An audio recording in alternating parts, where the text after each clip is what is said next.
guys, dito ulit tayo sa Manila. May nasikaso lang ulit tayo. Pero pauwi na tayo. May gusto lang ako pakita. I-connect natin, si-sync natin. Kasi yung sa ibang 675, pag nakakonect yung cellphone sa Google, tapos pag in-off natin yung screen, namamatay daw. Sa iba, pero yung sa akin hindi eh, kaya gusto ko lang pakita. Tatry natin. Kaya let's go, uwi na tayo. Una, open lang natin yung data natin at saka yung wifi para i-connect natin dito sa screen natin. Pag nauna natin yung data at wifi, bubuksan na natin yung application natin dito sa cellphone, yung CF Moto application.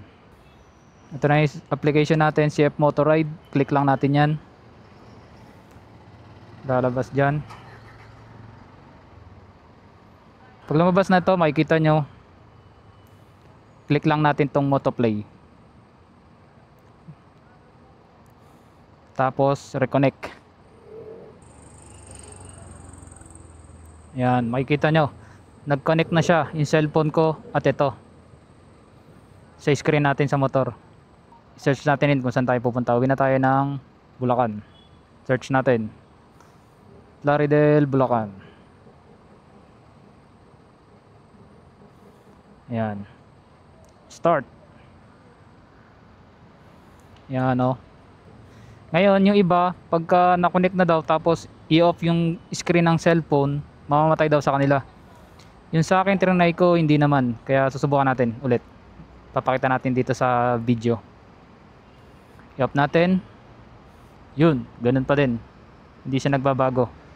Kaya tatry natin, magra-ride tayo. Kaya let's go. Nakalagay yung oras ng arrival natin dito sa screen. Arrival 16:50 ng hapon. Ang biyahe 1 hour, 28.9 miles.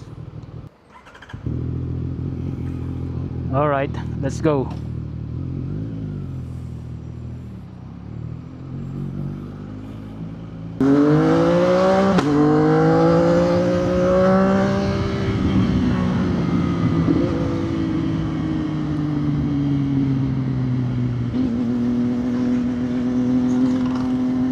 As of now, di naman nakawala yung sa screen natin na map. Kaya maganda pa rin talaga siya gamitin.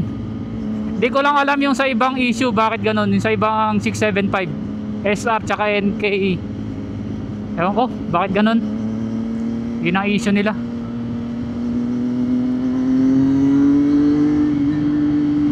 Akala ko ganun din dati, kaya hindi ko sinusubukan. Kasi nakita ko din sa tropa natin na ganun nga, sinubukan niya isa kanya, yung naka 675 SR. Pag in-off yung cellphone niya, yung screen ng cellphone, mag-off din yung screen dito sa ano, sa motor. Wah, grabe.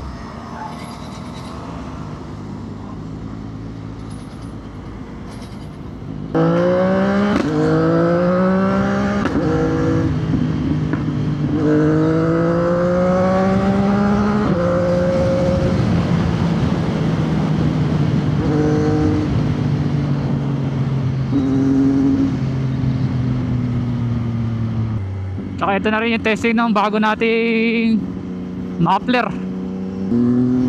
Pinabit na tayo nung nakaraan eh.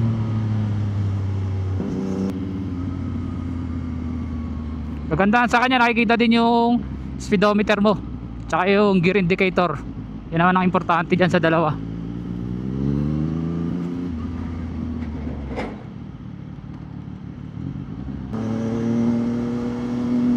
Uulan, madilim.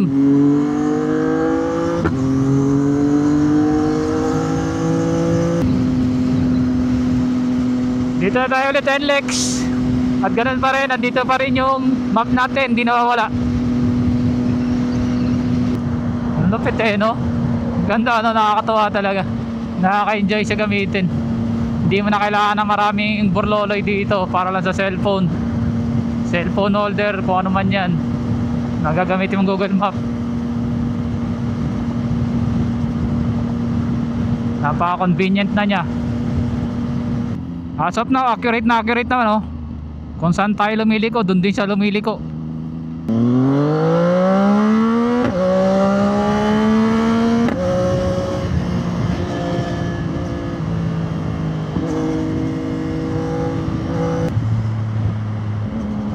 May isa pa tayong tropa. Nagandahan sa tunog ng bagong pipe natin. Nagtunog daw 1000cc. Ganda kasi ng pagka-base niya.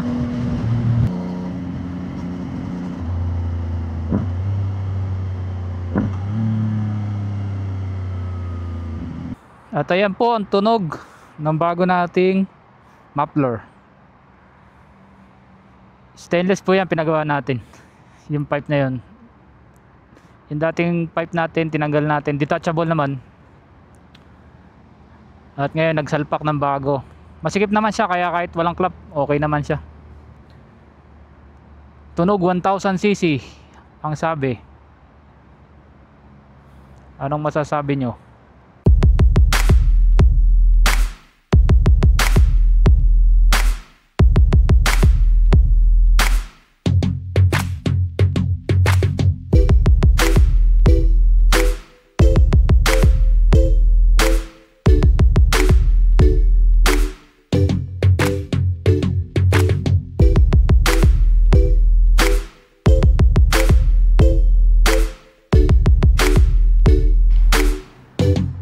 Huminto lang ako saglit dito sa NLEX sa Petron kilometer 23. Pahinga lang saglit tapos diretso uwi na tayo. Hindi ko pinagyayabang yung pipe ko kasi napakamura lang talaga niyan sa presyo niya. Hindi ko alam kung ano yung disadvantage niyan, pero as of now napapasaya naman ako ng tunog niya eh. Sulit na sulit talaga sa presyo. Sa mga magtatanong, lagay ko na lang yung link dun sa comment section, sa description pala. At ako uwi na. Let's go.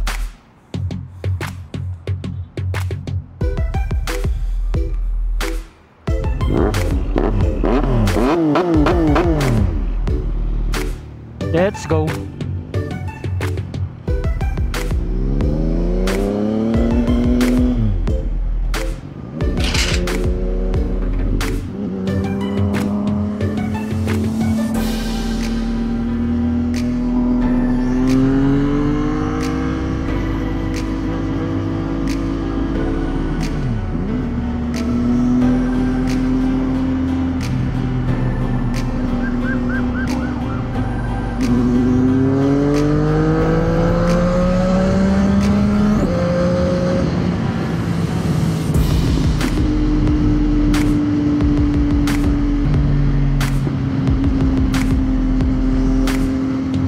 Tuloy-tuloy pa rin yung map natin. Nakakatawa.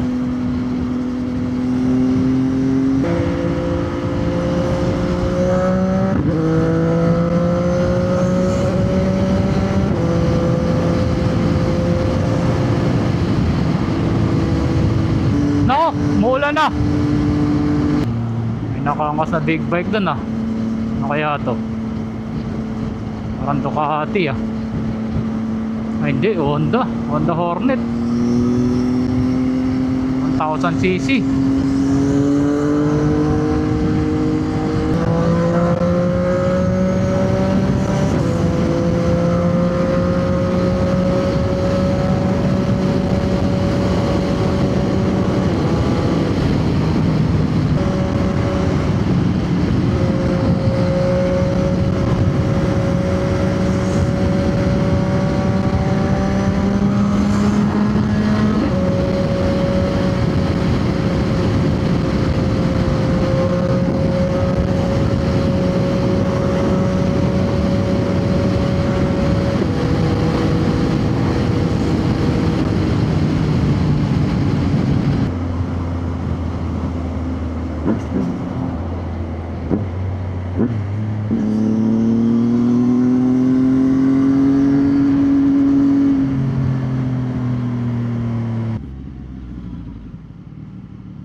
At yun, hanggang dito na lang. Maraming salamat. at nakauwi na rin. At hindi na nawala yung Google ano natin, Google Map. Nasa screen pa rin natin. Kaya thank you and peace. Bye bye.